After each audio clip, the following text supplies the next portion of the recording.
Hello everyone. आज हम physics का first chapter class 9th motion read करने जा रहे हैं। ठीक है, पहले मैं आपको मोशन की डेफिनेशन दिखा देता हूँ। हम सिंपल लैंग्वेज में देखेंगे the movement of a body और object is called motion. Simple language में ये बात होगी कि एक ऑब्जेक्ट का मूवमेंट जो होगी हम उसको मोशन कहेंगे। ठीक है, अब आगे की अब हम इसको डिफाइन कर सकते हैं। मतलब कि अगर पेपर में आपका आए क्वेश्चन 2 मार्क्स का आएगा कि व्हाट इज मोशन, तो हम इसको डिफाइन ऐसे करेंगे कि a body is said to be in motion when its position change continuously with respect to stationary object taken as reference point. For example, when the position of a car changes continuously with respect to stationary objects like houses and trees। Suppose कीजिए कि एक car है, वो एक house के सामने जा रही है। अब जो कार है वो तो हाउस के अंदर जो लोग हैं उनके लिए तो मूवमेंट में है, पर जो कार के अंदर बैठे हैं उनके लिए वो रेस्ट में है। समझ आ गई बात? ठीक है, we said that car is moving और that the car is in motion. Let us take an example to understand the meaning of motion more clearly. हाँ देखो, अब कि in figure 2 we see a car at position A in front of a house and tree at a particular time. In this case the house and tree are, देखो यहाँ पे ये moving car है, यहाँ पे ये हाउस और यहाँ पे ये स्टेशनरी ऑब्जेक्ट मीन्स कि हम ट्री ले रहे हैं। ठीक है, अब ये मूविंग कार, जो ये मूविंग कार है, अब ये जा रही है फॉरवर्ड की तरफ जा रही है। आफ्टर 5 सेकेंड ये कार यहाँ पहुँच गई। तो अब इन हाउस के लिए तो ये वाली मोशन में है कार, पर गाड़ी के अंदर जो बैठे हैं, गाड़ी के अंदर है, उनके लिए तो वो रेस्ट में बैठे हैं, उनकी तरफ से तो कोई मूवमेंट नहीं हो रही, इसीलिए वो रेस्ट में है। समझ आ गया ना? ठीक है, हाँ देखो, if a body moves Fairlie fast then its movement can be observed easily, but if a body moves very slowly then it becomes difficult to observe its movement immediately। देखो, अगर एक कार, मान लो कि अगर एक बॉडी है, कोई भी सपोज करो कोई भी बॉडी है, वो फास्ट चल रही है, तो उसकी मूवमेंट को देखना आसान है। मान लो कि हमारे सामने से एक कार फास्ट जा रही है, हम उसको देख सकते हैं। पर अगर कार बहुत क्या बोलते हैं, अगर कार बहुत ज़्यादा स्लोली जा रही है तो हम ना उसकी जो वो है मूवमेंट को देखना बहुत मुश्किल हो जाता है। अब मान लो कि a wrist watch has 3 hands। wrist watch के 3 हाथ हैं। A second hand, a minute hand and hour hand, सबको पता है, which move round and round on the dial of the watch. पता ही होगा। Now the second hand of the watch moves quite fast, so we can observe the movement of the seconds hand of the watch very easily, but the minutes hand and hours hand of a watch move quite slow। वो बहुत slow move करते हैं, तो हम उनकी movement को आसानी से नहीं देख पाते। मतलब कि हमने एक बार देखा तो वो मूवमेंट नहीं कर रहे, पर अगर हमने थोड़ी देर बाद देखा, थोड़ी देर बाद वो उनकी मूवमेंट हुई पड़ी है। मतलब कि वो मूवमेंट तो कर रहे हैं पर इतने स्लो कर रहे हैं कि हम उनको देख नहीं सकते। आ गया समझ? नेक्स्ट चीज़ है कि अब इनको चेक करने के लिए हम 2 चीज़ों का इस्तेमाल करते हैं, डिस्टेंस एंड डिस्प्लेसमेंट। कौन सी चीज़ है? Distance and displacement. तो अब डिस्टेंस ट्रेवल्ड एंड डिस्प्लेसमेंट क्या होता है? मान लो सपोज करो कि ये एक स्क्वायर है, ठीक है, ये ए पॉइंट, ये बी पॉइंट, ये सी पॉइंट एंड ये डी पॉइंट, 4 पॉइंट है। अब एक पर्सन यहाँ खड़ा है, यहाँ से उसको सी पॉइंट पे जाना है, तो यहाँ से लेके ये 10 मीटर है, यहाँ से लेके यहाँ तक, मतलब कि उसका डिस्टेंस तो हो गया 20 मीटर। स्क्वायर है तो स्क्वायर में सारे साइड इक्वल होंगी, तो डिस्टेंस हो गया उसका 20 मीटर। अब वो पर्सन यहाँ से लेके सी पॉइंट पे जाना है। अब यहाँ से लेके जब हम बीच वाले रास्ते से, मतलब कि ऐसे चलेंगे, अब हम समझ गए। अब हाइपोटेनस में, अब ये 10 हाइपोटेनस से आप इसको निकाल सकते हो, मतलब कि बाय पाइथागोरस प्रॉपर्टी कि ए सी का square is equal to C B का स्क्वायर प्लस ए बी का स्क्वायर, परपेंडिकुलर प्लस बेस है, तो 10 का 10 का square 100 plus 100 is equal to 200, और वो अब आ जाएगा 200 अपॉन AC, मतलब कि 14.14 कुछ मीटर।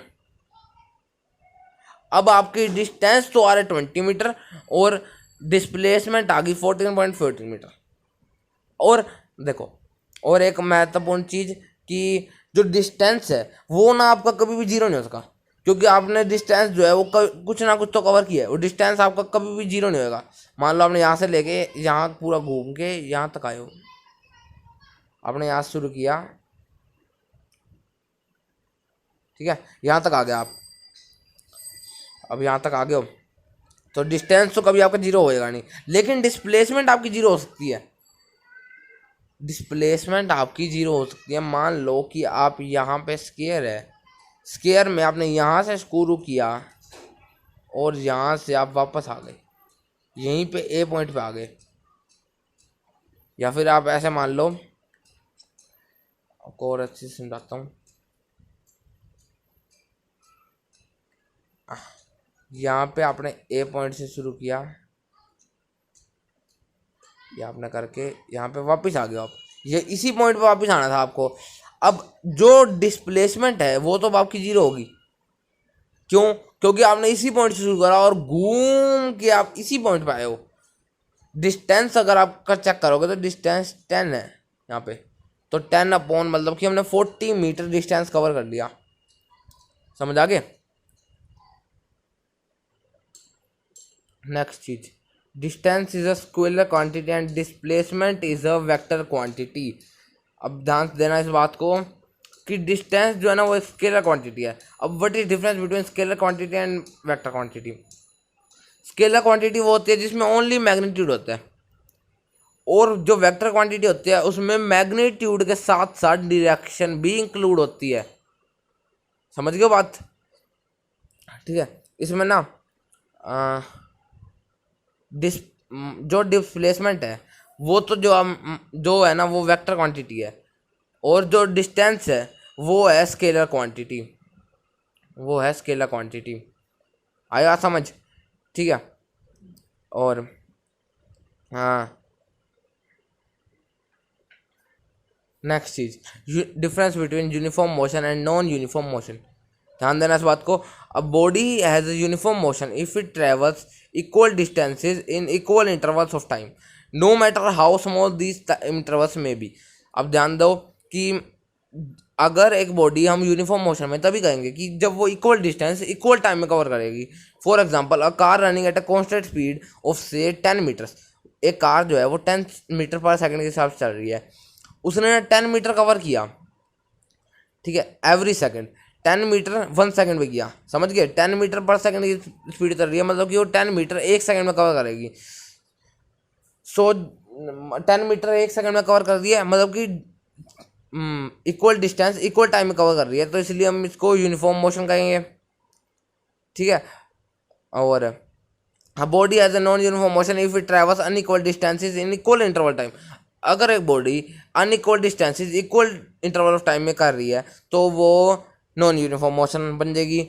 अब इसी में अगर वो equal distance non equal time में कर रही है, not equal interval of time में कर रही है, तब वो हम उसको तो भी नॉन यूनिफॉर्म मोशन कहेंगे। ठीक है, समझ आ गया? Uniform motion and uniform motion. Now next topic है स्पीड। ध्यान देना इस बात को, नेक्स्ट टॉपिक है स्पीड। अब मान लो कि एक कार है, वो या तो फास्ट चल रही है या वो स्लो चल रही है। अब जो उसकी ये स्पीड है, मतलब कि अब जो वो फास्ट चल रही है या स्लो चल रही है, हम उसको ही स्पीड कहेंगे। समझ आ गया? स्पीड का फॉर्मूला है distance travelled upon time taken. हम इसको ऐसे मान करते हैं कि इसमें हम ये फॉर्मूला लगाते हैं, v is equal to S upon T, जिसमें v जो होता है वो स्पीड के लिए यूज होता है, डिस्टेंस के लिए s एंड t होता है टाइम टेकन के लिए। अब example, suppose a car travels a distance of 100 kilometre. अब 100 किलोमीटर एक कार ट्रैवल कर रही है 4 घंटे में, तो अब बताओ कि स्पीड क्या आएगी? स्पीड मैं पहले आपको दिखाता हूँ कि 100 डिस्टेंस है, 100 किलोमीटर एंड 4 घंटे में ट्रैवल कर रही है, मतलब कि वो 25 किलोमीटर पर आवर की स्पीड से चल रही है। समझ आ रहा है?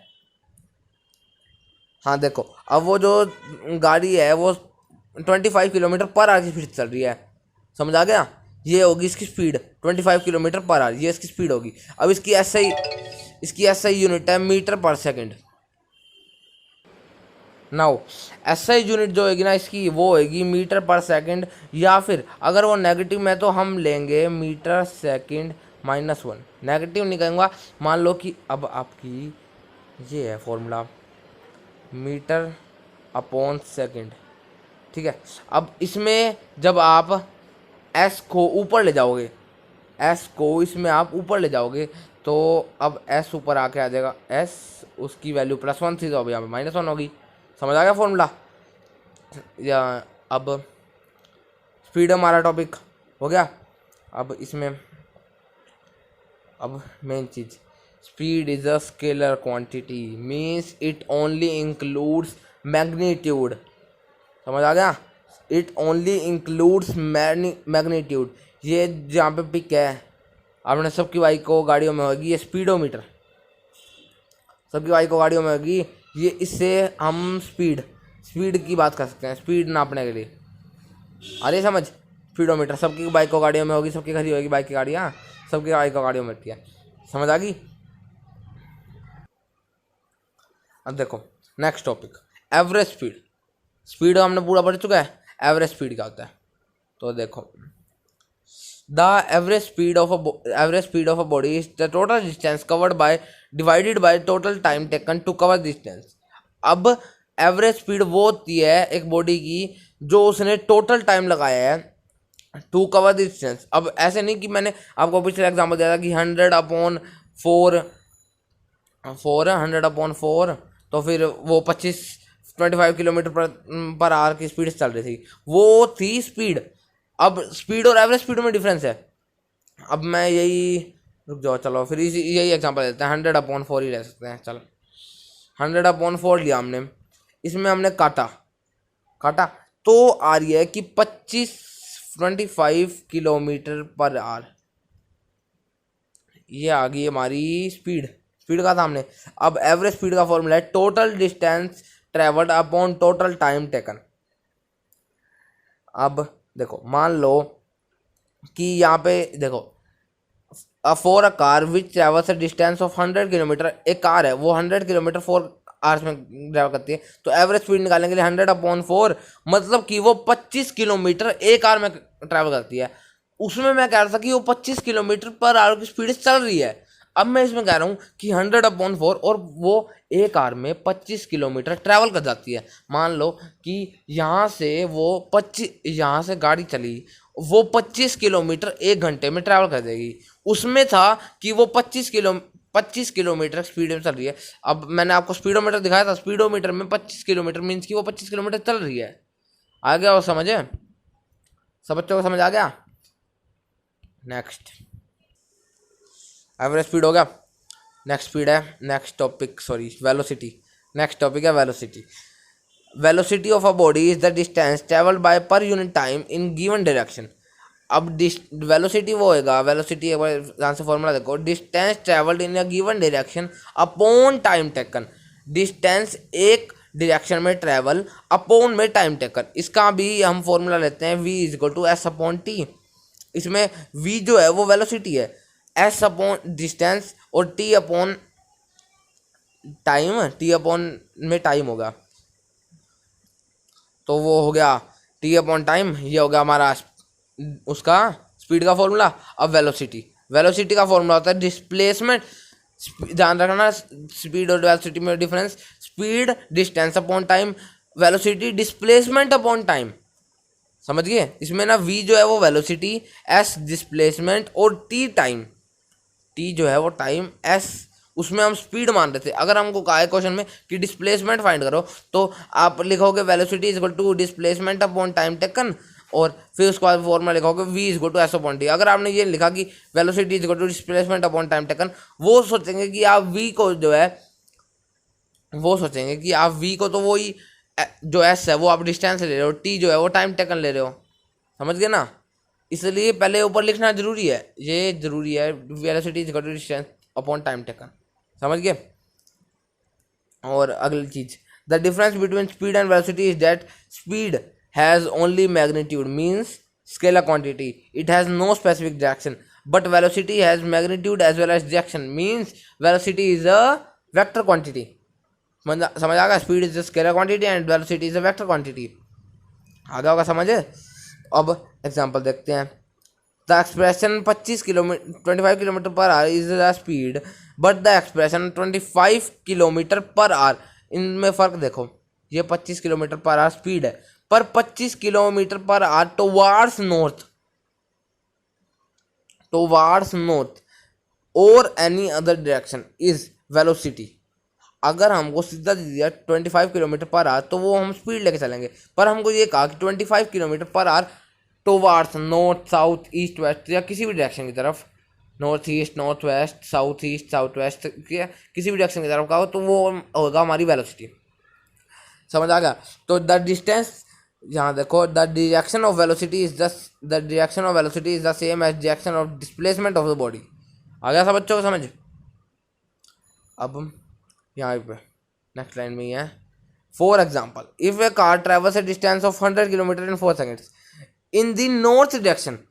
पहले स्पीड में हमने किया कि 100 किलोमीटर 4 सेकंड में 25 किलोमीटर पर आवर की से स्पीड चल रही थी. अब यहाँ दे दिया उन्होंने नॉर्थ डायरेक्शन में चल रही है. तो हमको अब फाइंड करना है कि then it's average velocity is. अब हमको एवरेज वेलोसिटी देखेंगे. पहले हम एवरेज वेलोसिटी मतलब कि 25 किलोमीटर पर आवर, एक आवर में 25 किलोमीटर कवर कर देती है. ड्यू नॉर्थ, क्यों लिखा हमने ड्यू नॉर्थ? क्योंकि वो नॉर्थ की तरफ चल रही है.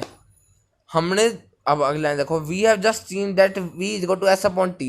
सो S is equal to V upon T मतलब कि distance is equal to average velocity upon time multiply time. आया समझ आ गया सबको? ठीक है. नेक्स्ट समझ आ गया और सब कुछ. नेक्स्ट टॉपिक है एक्सीलरेशन. बहुत इंपॉर्टेंट टॉपिक है, ध्यान समझना इसको. एक्सीलरेशन टॉपिक है. When the velocity of body is increasing the body is said to be accelerating. Definition समझाता हूँ मैं इसकी कि acceleration of a body is defined as the rate of change in the velocity with time. अगर किसी body की, suppose करो कोई बॉडी है, उसकी वेलोसिटी टाइम के अकॉर्डिंग चेंज हो रही है तो हम उसको एक्सीलरेशन कहेंगे. अब एक्सीलरेशन का formula change in velocity upon time taken. ध्यान रखो कि एक्सीलरेशन का फॉर्मूला है change in velocity upon time taken. ये आपसे पेपर में 1 नंबर का पूछ सकते हैं कि what is the formula of acceleration. तो याद रखना change in velocity upon time taken. अब now the change in velocity is difference in the, जो वेलोसिटी में चेंज होगा वो फाइनल वेलोसिटी मतलब कि फाइनल जहाँ पे पहुँचना है और इनिशियल वेलोसिटी का माइनस होगा. Change in velocity is equal to final velocity minus initial velocity. तो अब देखो acceleration is equal to final velocity upon minus initial velocity upon time taken. समझ गए? और यहाँ देखो ए मतलब कि एक्सीलरेशन को हमने ए ले लिया, फाइनल वेलोसिटी को हमने वी लिया, इनिशियल वेलोसिटी यू और टाइम टेकन को हमने टी लिया. यहाँ मैंने सारा लिख के दिखा दिया. A is equal to acceleration, V is equal to final velocity, U is equal to initial velocity and T is equal to time taken. आगे समझ? अब ये समझ आ गया सारा कुछ. SI unit of acceleration is metre per second और मीटर पर सेकंड स्क्वायर. आया समझ? मीटर मतलब कि वही वाली बात है कि मीटर पर सेकंड, ये वाला पॉजिटिव वन है इसके ऊपर. अब और जब हम यहाँ पे S को नीचे से ऊपर लाए तो यहीं पे -1. 2 फॉर्मूले हो गए, दोनों फॉर्मूले से निकल जाएगा. समझ गए अच्छी तरह? तो ये एक्सीलरेशन का समझ आ गया. अब नेक्स्ट टॉपिक करते हैं हम यूनिफॉर्म एक्सीलरेशन और non uniform acceleration. Next topic देखो यूनिफॉर्म एक्सीलरेशन और non uniform acceleration. Non uniform acceleration, a body has a uniform acceleration if it travels in a straight line and the velocity increases by equal amount in the equal interval of time. अगर जो velocity है वो equal amount में equal interval of time में equal interval of time में अगर वो velocity increase हो रही है तब हम कहेंगे कि ये यूनिफॉर्म एक्सेलरेशन में है. ठीक है. अब यूनिफॉर्म एक्सेलरेशन में ना सम यहाँ पे पॉइंट्स एग्जांपल मान लो. एग्जांपल तो the motion of a freely falling body is the example of uniform accelerated motion. The motion of a bicycle going down the slope of a road when the rider is not pedaling and the wind resistance is negligible is also an example of uniform accelerated motion. The motion of a ball rolling down an inclined plane is an example of uniform accelerated motion. आगे समझ. अगला non uniform acceleration. A body has a non uniform acceleration if the velocity increase. अब velocity अगर increase हो unequal amount में equal interval of time में, या फिर इक्वल अमाउंट में अनइक्वल इंटरवल ऑफ टाइम में, तो हम वहाँ पे कहेंगे कि यूनिफॉर्म नॉन यूनिफॉर्म एक्सेलरेशन है. आगे समझ जितना. अब नेक्स्ट रिटार्डेशन. हम ना नेगेटिव एक्सीलरेशन होता है ना, उसको रिटार्डेशन करते हैं. अब मान लो कि आपकी वेलोसिटी जो है वो पॉजिटिव तरीके से बढ़ रही है, तो हम उसको पॉजिटिव कहेंगे. लेकिन जब वेलोसिटी आपकी डिक्रीज हो रही है तब हम उसको रिटार्डेशन करेंगे. और इसका फॉर्मूला रिटार्डेशन जहाँ देखो, retardation is measured in the same way as acceleration. That is, retardation is equal to change in velocity upon time taken and has the same units metre per second per second. समझिए, मतलब कि metre second -1 और metre per second. अब इसका formula है final velocity minus initial velocity upon time taken. Initial velocity यहाँ पे मान लो कि एग्जांपल दे रखा है यहाँ पे कि when a car driver travelling at initial velocity है 10 metre per second, applies brakes, उसने ब्रेक लगाई and brakes the car to rest.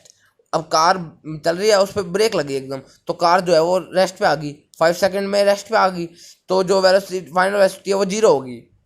यहाँ देखो, initial velocity 10 metre, initial velocity यहाँ पे जूम कर दिखाता हूँ आराम से. Initial velocity 10 metre per second, final velocity 0 metre, time taken है 5 सेकंड. तो एक अब एक्सेलरेशन फॉर्मूला फाइनल वेलोसिटी अब minus initial velocity upon time taken, v minus U upon T, 0 minus 10 upon 5. तो यहाँ पे एक्सेलरेशन आ रही है -2 मीटर पर सेकंड. मतलब कि जब ये माइनस में आ रही है तब हम अब एक्सेलरेशन आ रही है हमारी माइनस का आएंगे. मतलब हम यहाँ कह सकते हैं कि जो यहाँ पे जो हमारी है वो रिटार्डेशन एक्सेलरेशन निकली है, रिटार्डेशन निकली है. अब यहाँ पे आज बस इतना ही, ज़्यादा लंबी वीडियो नहीं करेंगे. नेक्स्ट वीडियो में मैं आपको सारे इन टेक्स्ट, हमारी एनसीईआरटी बुक के सारे in text question plus all NCERT solutions के साथ मिलूंगा जल्द ही. Thank you and have a nice day.